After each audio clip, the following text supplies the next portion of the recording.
when I got there to the base or to LZ, my company had just showed up the next day. They came in and they got off the choppers and they had just had a sapper attack, blew up in the middle of the company, walked into the middle of the company when they were in the field and blew up. So a lot of guys had shrapnel wounds. I don't think anybody was killed in that interaction, but a lot of people had shrapnel wounds. So when they came off the chopper pads, first time I saw them all, a lot of guys had stuff wrapped around their head with blood on it. You know, I mean, a lot of guys were injured in that sapper attack. So that was the first time I saw the guys in my company. When you go out into the field, what kind of missions are you doing? Well, it depends. I was only in the field for 3 months. I got out a couple of days before we went into Cambodia, and we were on search and destroy missions basically. Uh, when I was out there. You didn't know what was going on. You just went where they told you to go. And when your point, the backup man had the compass and he'd tell you which way the azimuth was. And you just went that way and made your best path that you could find, you know, based on that. But we didn't know what was going on or what our mission was usually, you know. How often did you walk point? Well, we switched off. I was the point man for 3-1 squad when I was there, January, February, March. First couple days in the field with the company, a guy came up and said, "You want to go out with me?" And we were setting up our night defensive position, you know, where everybody dug foxholes in a circle around where we were camping out. And he said, "You want to go out with me?" I said, "Okay." So we go out, let the guard know the guy's setting up, digging their holes and setting the foxholes up, that we were going out. So we go out, just me and him, and he's showing me around, showing me how to read signs, showing me how many, you know, how many enemy been there, showing me some of their places where they camped out or bivouacked or whatever. And so we were out there by ourselves, and I come back in. That happened a couple days in a row, and then the second time when I come back in, one of the guys said, the guys who were crossing their foxhole where we went out their night defensive position, he said, "Are you crazy like that guy?" When the guy walked away, and I said, "What do you mean?" He says, "You guys go out at night. I mean, you know, when we're setting up, you know, right before it got dark, you couldn't see a hand in front of your face, total not dark." And I said, "Doesn't everybody go out?" He said, "No, just you two, the only ones go out." And so right away, people had this idea that I was crazy. You know, I was, anyways, willing to go out with this guy by himself. I didn't know it wasn't done, you know. And so that's what sort of, I think, put me in the position of walking point. So So why did this guy go out? What was the reason he did that? he was pretty whacked out, you know.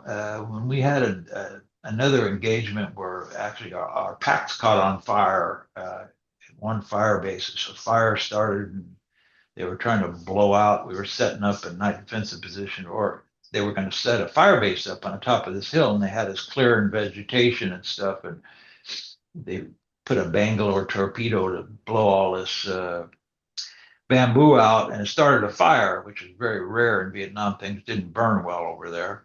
And our packs were all over there. And so the packs started exploding and all that stuff. And so we all took off running and things kept blowing up. And there was artillery show. Everything was blowing up over there. And this guy kept running back and forth. And the only medal he had, a lot of medals, was a Purple Heart he didn't get. So I've seen him in other situations where we were bombs were being dropped over our head.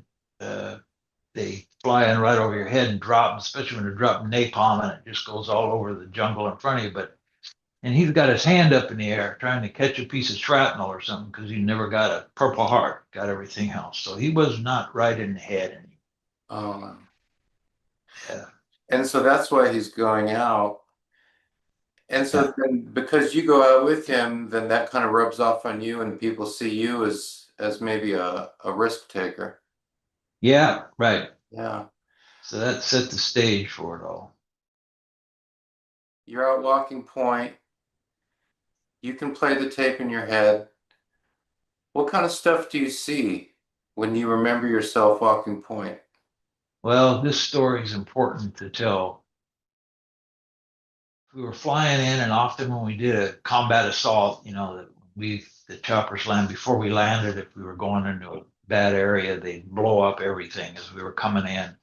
Everything would be blowing up in the forest around you, artillery, airstrikes, whatever, and then they'd land us and they'd stop right before we touched down. But I remember going in. This was my first one like that. Somehow I got on the command helicopter and saw the guys doing this Catholic cross on his body, that the RTO, which usually understood what was going on better than we did. And the RTO, and I was in a command helicopter, like I said. Somehow I ended up on that, and I thought, man, we're going into it here. And we get into this place, and it's the most eerie place I've ever seen in my life. I think it was teak and mahogany or something trees, huge trees, and way up in the top were these big round nests of some type, I remember. And it was the most eerie forest I've ever been in. The whole time I'd never seen in my life. And so we were in this forest, and there was a lot of us that were new guys. First night in there, the guy goes out to relieve himself. He had to go outside away from the company to do that as quick as you could. So he goes out, takes a shit, tells the guard, or I don't know, the guard fell asleep or something. I don't know what went on there, but when the guy came back in, the guard was a new guy and he shot him, killed him. So all night this guy cried. You heard him crying all night long. The guy who had been shot, No, the or guy that shot him. the guy who The had guy been that shooting the him. guy that was shot was dead, Okay. and the guy who shot him cried all night. So we're in this eerie place. He's crying all night. It's this surreal situation, and the next morning, all I remember is they fly this guy out, the guy that's crying, with the body. I see the body laying down as the chopper goes over, and he's sitting over it with his head down, crying, with the body's down below him now, flying out. So that was what happened that day, that morning. And that day, I was walking point uh, for the platoon, and we get in. We're the last platoon in. There's three platoons, or four with the mortar platoon, but we didn't have a mortar. We had a recoilless rifle, 90 millimeter recoilless. But anyways, we're coming in, and we're the last platoon in, setting up a night defensive position, and we three of us get around the corner, or two or three of us. This corner we went around, and for some reason we went around. The company was spread out. I mean, behind us, the platoon, and three of us made the turn, and we got contact. So we called back in. Is there anybody out here? Do you have any guys out here? No, there's no one out here. Call back again. You sure there's no guys out here? The backup man's communicating this to me. I'm a little ways, 5 yards, 5 meters in front of him. And is anybody out here? Do we have any guys out here? No, we don't have any of our own guys out here. Went on and on 3 times, I think he asked them. No, there's nobody out there. Well, they sent out a cloverleaf patrol without telling us. No one knew. So as they were setting up, they called them cloverleaves. They go on these patrols where they go around the whole area, like a cloverleaf. I don't know why they call it cloverleaf, what they did. So they had a patrol out, looking for around the area. Nobody knew. There was no communication, which was often the case. And so we ran into one of this patrol, and they all of a sudden they stopped. So they'd seen us now. We saw them, they saw us, but you couldn't see. It was just, in the triple canopy jungle, things are so thick you can't see 10 yards in front of you, Yeah. especially if you're laying down. But I mean, you can't see. And so it was real thick foliage. You could see something moving maybe a little bit. Mostly you just sense what was going on. But uh, I knew I picked out a target right away. And then they stopped. And so we're waiting, get back. No, we don't have anybody out there. All of a sudden, the Vietnamese yells, GIs, GIs, right?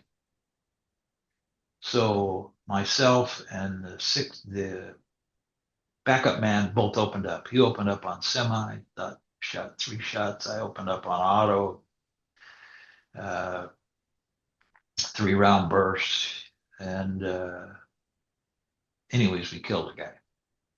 Shot him in the lower body, chest, and right under his nose. And then right after, the guy that was yelling GIs was their Kit Carson scout that was with them, the Vietnamese scout.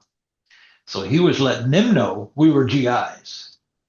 And of course, we hear a Vietnamese yelling GIs, GIs, Of course, we thought it was the enemy for sure then we opened up. So as soon as we opened up, then they started, yelling, you stupid motherfuckers, and all this was going on. And then they fired a grenade launcher at us, and luckily it went over our heads behind us. So they didn't open up, with their small arms, but somebody fired an M79 at us, went over our head. So, and after that, we had to chop out a pad to get the helicopter in to get this guy out, and they had a tracheotomy. That's why I know he was shot in the face like that, and the blood was going down his throat, and they had a trig. They had to do a field trig. I think someone used a pen or something. I don't remember for sure, but and to try to let him breathe, couldn't breathe because of that. He was still alive at that point.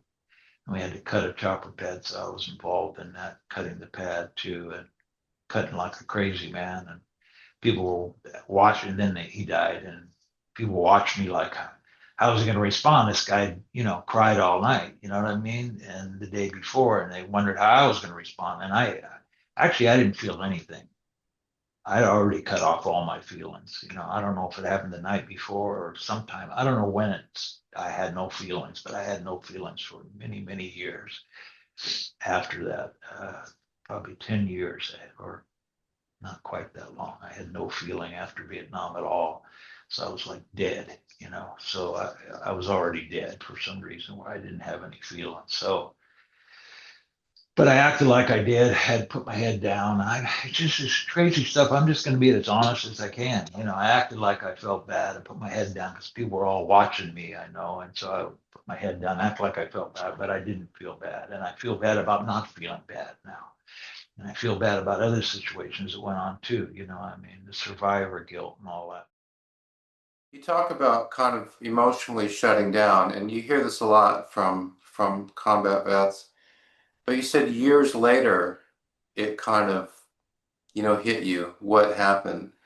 Um, what do you remember about that? Was it just something you woke up one day and, you know, and all of a sudden that event now was significant to you, or how did that go? The process of I process. remember exactly where I was when it all hit me. I was, boy, I was driving down the street and a song came on the radio. Spill a Wine, Take That Girl by Eric Burden and the Animals. That song, the first time I heard it was there. Came out in early 1970 when I was there in the bush, and we were out in a night defensive position under a poncho, and with the guy, he said, "Listen to this, man." He had it plugged in his ear, and he put it in my ear, and it was that song, "Fill a Wine, Take That Girl." It's the first time I heard that song ever, and just driving down the street, song came on, and I just fell apart. I pulled over the side of the road, just sobbing. Everything hit me from all different angles. First time, that caught up with me, and this was about 1977 or 78, somewhere around that point in time. everything. I'd been clean for and sober for several years by that point, but so I didn't have anything to mask the feelings anymore or help me sleep at night or anything. So I went to a group there at the vet center, and I thought, okay, let me see if these guys can help me with it. I went to a group. The first guy to speak talked about skinning someone alive. His buddy's being killed in this situation, and they caught one of the guys, and he skinned him alive. He used to be a hunter or something, so he skinned this guy alive, and it was just he was sobbing. Everybody was sobbing. The group was, and I said, "Geez, how can I talk about my stuff after this guy went through that?" My stuff was nothing compared to that. So I never went to another group after that. I'm sure as you're processing this, you're running through it. You're thinking, we checked repeatedly. Are there other U.S. troops out here? You think about, the fog of war. I'm sure Yeah. you run through all of that. I'm equally sure that that doesn't do a whole lot to alleviate the burden. Am I right about that? I mean, you can intellectually say, we did what we did and the fog of war is real, but obviously the burden of that is still with you. Is that right? Well, yeah, you lose all respect for command, anybody in authority and command, because that situation, that's one example of many, many, just in the 3 months I was there. The backup man thinks that he did it, and I think I did it. So it looked like a shot pattern from a 3 round burst, but he said he thought shot 3 times, the guy was hit 3 times. And so I haven't talked to him, but through a third party that talked to him said he feels real bad about it, thinks he was the one that killed him, but I always thought I did because it was a 3 round burst shot pattern. But so both of us living with that. We moved into a real hot area where the Ninth Division or something had just moved out. They moved us in along this jolly trail, and they called it, and actually it was a big base camp for the NVAVC, and they moved us in, and all night they had choppers shooting around us all night long around our position where we set up. I guess we didn't have any contact yet. I don't remember, but they just they marked our position, of course, by they knew we were there all the time, anyways. Can't miss a parade of helicopters landing. But they shot around us all night, and it was a light show. Every third or fourth round was a tracer, so it was just a steady stream of fire. You could put a hole in every square foot of a football field, I guess they say when you fly over with that miniguns going off. So the miniguns going off, it was just like a light show around us all night.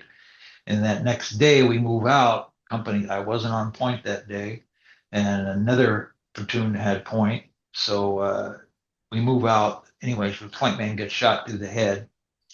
Uh, but it goes in his helmet, goes around his head, and comes out the back somehow. So miracle. It didn't hit him, but it went around his helmet. So of course, no one else wanted to walk point that was up there at that point in time. So they asked me to come up and walk point. So they bring me from my platoon up to that platoon. I don't remember which platoon it was to walk point. So bring the crazy guy up, I guess. So I'm walking point that day, and knew it was a real hot area, a lot of signing enemy, a lot of signing, a lot of stuff going on. So I hit a bunker complex that day. But I always carried 2 grenades in my top pockets. We had like these blouses that had big pockets down below too. I always carried 2 grenades there, and grenades in my lower pockets and my fatigues also. I carried about six all the time on me, on my person. So I we hit a bunker complex, and I fragged out 3 bunkers. threw grenades in them, clear them. We didn't know if there was anybody in them or not at that point in time, so I wouldn't threw grenades in all three different bunkers. And luckily, no one was there, so we went into this big bunker complex, and we ended up being pinned down there for a week. Uh, every time we tried to move out, we got hit. Evidently, they were trying to get all their supplies out, stuff that they'd had in that base. I don't know a lot of the logistics of what went on, but so they pinned us down there for a whole week. The NVA did?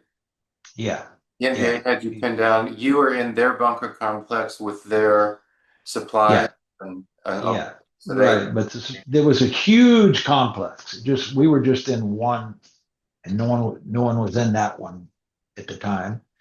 Uh, as we say, they DD'd out of there. A term that was used often. They DD'd out of there. They were gone in that place, but it was a huge complex. We went through it later. It was just like a city, big base camp for them, evidently.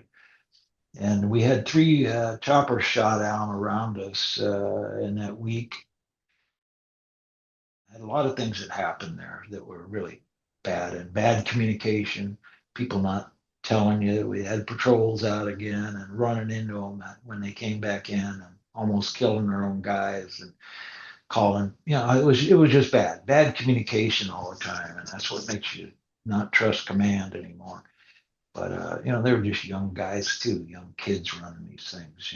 But so we finally they kept trying to get supplies into us, and they couldn't. Nobody could land. Like I said, three choppers were shot down in the area around us that week, and they're trying to kick supplies out when they fly over. Well, they kick out uh, some grenades, a case of grenades or something. One of them explodes, kills a lieutenant from one of the other platoons. Uh, I guess it was his second tour too. He was an Army Ranger or something. Good guy here, but anyways, he was, I think, the first platoon uh, commanding officer, the first platoon. He dies from the grenades, and so we were out of water, we were out of everything, and so that's where I learned to drink water with bamboo. Cut the bamboo. That's what Big Dave taught me that. He knew how to survive out there. But anyways, told me to cut the bamboo down, take a little bamboo and make it into a straw. In the lower areas, you can find water in the bamboo. So that's how I survived, anyways. uh, So we were out, but what happened is we finally got it clear enough in the area around us and other companies moving in the region that they cleared out quite a bit anyways, and that we could get supply. And so we getting supplied. I think it was the third bird that was trying to land. I was on OP, was observation post. There was 4 points around the company. We'd have three guys that were out away from the night defensive position where we were set up. They were out away from everybody.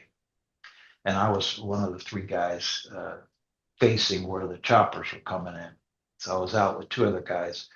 So the choppers are coming in. The third one has, like I said, a lot of guys we had a lot of wounded. I don't think anybody was killed there at that point. I don't remember for sure, but we had a lot of wounded, so we needed a lot of resupply. We needed new guys. So the third chopper had new guys in it, and that's the one they hit. And I was on, like I said, I was on OP. Saw exactly where it went down. Went running back into the company. Said I saw where it went down. Grabbed some extra ammo. I carried three bandoliers all the time. Seven clips in each bandolier. So I grabbed some extra ammo and started running back out there. And our platoon commander officer and the first sergeant said, "All right, let's go. Let's get out there." 3-1. It was my squad. 3-1 squad. Let's go. So we all run out there. I'm running first because I know exactly where it's at. Running through the jungle, right? But we had to get there before the enemy got there, and killed all the guys if any of them were left alive. Turns out only one was. And so I guess there was a bounty, if they got a certain part off the helicopter, they got R&R for a year, something like that. The They got NVA out. or the VC. Yeah, right. It was some part they had to get off the helicopter. Whoever got that got a R&R or something. It was a big deal for them to get that. So we knew they were coming. And so I was running first, and I had to set this up because of what happened. We had more guys killed by our own guys than the enemy, you know. There was just problems all the time, you know, guys having their rifle not on safe while they were walking with it and tripping and falling, shooting the guy in front of them, whatever. Just bad communication, different things. I'm running. I'm the first guy, you know, on the LT, and six other guys were behind me. It's first sergeant, LT, and six other guys. There were seven of us. So we're running through the jungle trying to get to where this chopper went down before the enemy gets there. We stopped on the way and left our 60 gunner on the trail because there was a bridge there. So he faced the bridge, so reinforcements couldn't get across the bridge to us. Left him on the trail with his back exposed, which he must have been terrified the whole time because we were in a 2-hour firefight when we got to the chopper. But anyway, so I'm now we're moving towards the chopper again, moving fast. I'll say running. We were running, and I realized, it went through my head, these guys might shoot us for running up on them, you know. And so I dropped something, one of the bandoliers I had in my hand, so I could let someone get in front of me. Yeah, I'm not a. Anyway, it's. I don't want to be killed by my own, you know, and I didn't want them to shoot me running through the jungle at them. So let somebody else go in front of me. So we get to the chopper, and this is something that's haunted me the whole time, what was going on there. So we get to the chopper, we start to go around it, set up a perimeter, and we get hit. I'm on the back side of where we're hit. So we get hit with 51 caliber small arms fire. Later, they recovered documents that there was a company size group that was across this clearing shooting at us.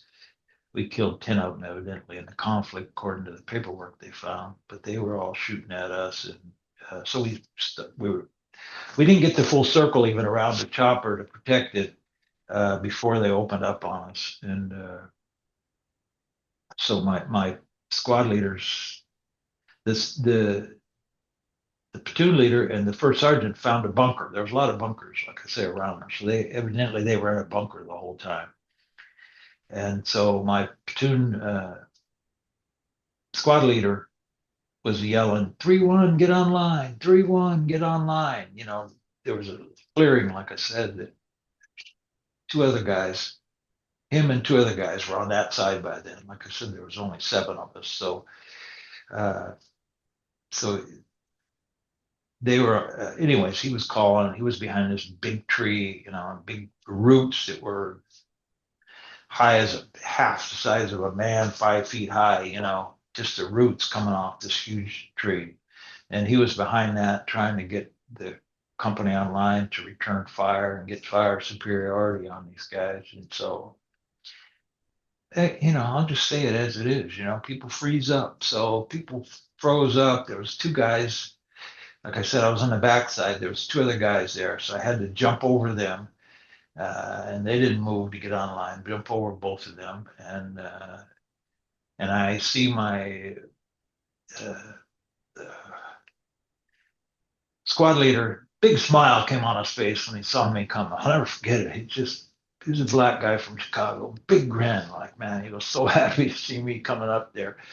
And so I jumped over this big root, and the other two guys were partway around the chopper and laid down with them and started pouring as much fire as I could on the enemy because we want to gain fire superiority so their head will be down. They won't be up aiming so well. Basically, that's the concept. Anyways, pour as much fire as you can on them so they'll keep their heads down and won't be able to aim well. And so we were firing as much as we could. And they tried to pull us back. The squad leader said, tighten up our circle. So the guys, there was two problems with the M16. One, they cooked off rounds. Two, they did double feeds. Both of those happened in that conflict because we were shooting so long and so fast. So there was 51 calibers tearing up the dirt all around us, hitting the chopper behind us, tearing the guys up in there. That's where I have blank spots. I luckily my mind protects me from that. I just remember bodies being hit, the chopper being hit with these 51s. They're pretty big rounds, just tearing up the earth around us, tearing up the chopper behind us with the guys in it, bodies dancing around like puppets. So and then, so we're getting hit from different sides. So I'm moving around too. On the other side, it starts to hit. So I move around on the other side where no one's at, uh, to put some fire out over there. And then we get start getting hit from the back side. So I move around to the backside and I find one guy that survived. The door gunner had got blown out when a rocket hit it. They hit him with the 51 caliber small arms and the rocket fire, and they hit him with the rocket and blew him out.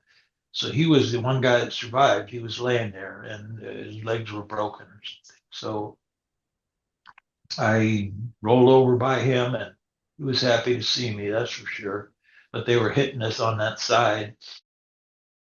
So I, I guess I got down beside this guy, started putting out as much fire as I can because they were probing us to come in on that side. See, so a rocket lands right by me, probably 5 yards away, and the blasting cap. I have this vision in my mind. The blasting cap blows off, and the explosive didn't go off. It just peeled it back where it went off. I can see this in my mind. It peeled back. The blasting cap went off in the end. It peeled back. It didn't explode. The explosive didn't go off. I don't know why, but saved my life. And I saw that, and then I freaked out, rolled over. I rolled over this guy's legs. And this is something that haunted me too. And he said, "Oh, my legs." And I said, "Fuck your legs. They're trying to kill us out there," which I felt terrible about for so many years. And I finally tracked the guy down and apologized to him. He said, "Man, no need to apologize, brother. No need to apologize." That haunted me for a long time, the way I treated that guy. So we were in that firefight for a couple hours, and finally, Big Dave led a group, squad in. His squad, his guys, man, came in and brought us some water. And you get real thirsty when you're in a long firefight. It just drains all the water out. He brought us some water and brought us some more ammo, and he went in and tried to get I guess one of the pilots was still alive, or semi-alive. So he was trying to drag the pilot out, and he made 3 attempts. I guess on the third attempt, he finally got him because the fire was so heavy coming into that chopper, that he couldn't. He had to keep falling back out, and then finally, and the pilot's leg was caught on a bolt or something, so he couldn't drag him somehow. And he figured that out in the third attempt because he couldn't pull him out. That a bolt was through his leg or something. He got him out, but he ended up dying afterwards. But we couldn't get. We tried to call in air support, but the problem is every time we threw out a flare, they say throw out a red flare, throw out a blue flare, whatever. They threw out one the same color. So evidently they were monitoring our radio. We figured out, and they were monitoring our radio. And so when we told them, they said throw out a red, they throw out a red. Throw out a blue, they throw out a white, we throw out a white. So they couldn't tell, who was who. So they were. And the point of that was for the chopper to go to where the NVA were, and the NVA could shoot it down. Yeah. Right. Yeah, they would blow them up. They wouldn't be able to shoot at us. They could call in an airstrike in that area and across that field, and they could have wiped them all out, but they couldn't because they didn't know who was who. And for some reason, there was no communication on that. No good communication in place. And I guess the CO was down in the bunker and the first sergeant the whole time preparing for his Silver Star. And they gave out so many medals that day. I was put in for a Bronze Star, and they gave me Army Commendation for Valor. They said they gave out too many medals, so they downgraded the ones for us. Dave finally got the pilot out, and I gave him I gave one of the guys, the guy that was wounded, helped him put him up over his shoulder, and he ran back to the company with that guy on his shoulder. And he got him out. He should have got him out for doing that. You know, that was real brave of him. So, but and then I had a double feed. That's when the second thing happened. I had a double feed, you know, where two rounds going at the same time, and I couldn't get it out. And the M16, there's a little slot there. You know, that's all there is. I didn't have a knife with me. He had a knife, luckily, because I left it. You know, that stuff was in the base. So he gave me his knife, and I was able to unjam it. But I was jammed up there at the end too, which was terrifying. All I had was a rifle to fight with. You know, it, towards the end there when I got the double feed, because you pull back the charging handle trying to clear it, and it just keeps jamming it further and further in there, and you can't get to it because just a little slot that I go through. So without a knife, you can't unjam it. So that's what happened too. So he gave me his knife to unjam it, took the wounded guy and ran back into the company, and that's the only guy that survived from that firefight. He was the crew chief on that helicopter.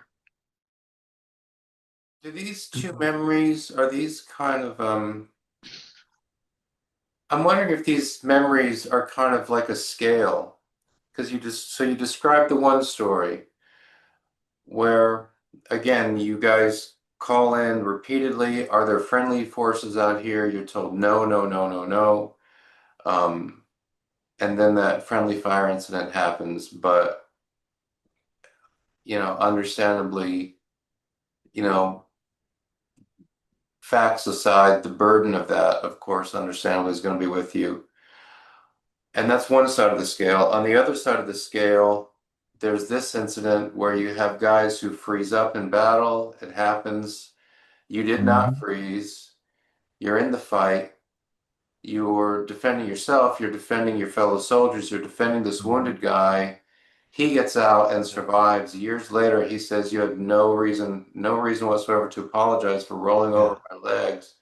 Is yeah. that the other side of the scale where you look back on your service and say, on the one hand, there's this memory that is a real burden. On the other hand, there's the memory where, as a matter of fact, I can say that I really stood up and really performed at a high level I, for I my fellow soldiers. Yeah, I would say only 10% of the guys should have been there.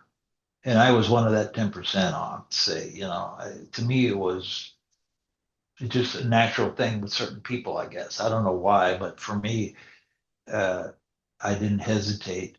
I got afterwards, I would get nervous, you know, after the conflicts were over, I'd get nervous, you know.